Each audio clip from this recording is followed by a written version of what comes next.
This is the purpose of a sand tray. We first connect with the sand by having it move around wherever we need it to go. We start placing in the symbols that we connect to and place them in the sand wherever we feel like they need to go.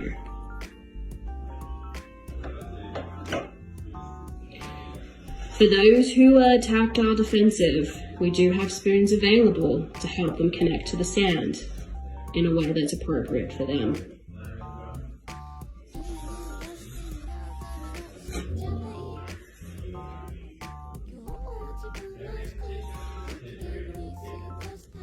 Once we've added our symbols to the sand, we then have access to lots of other materials to help reinforce the idea and story that they're trying to share.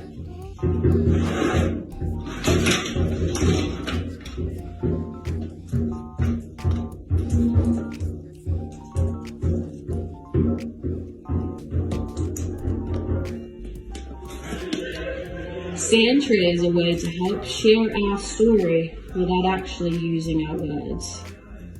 This is helpful for those who find it really tricky to share who they are.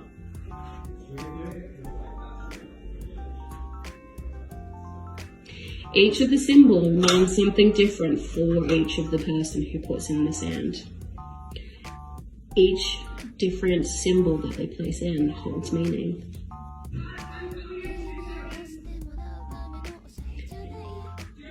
Once they've added all of their symbols to the sand, if they need to move it around to make the story more enhanced, they're allowed to.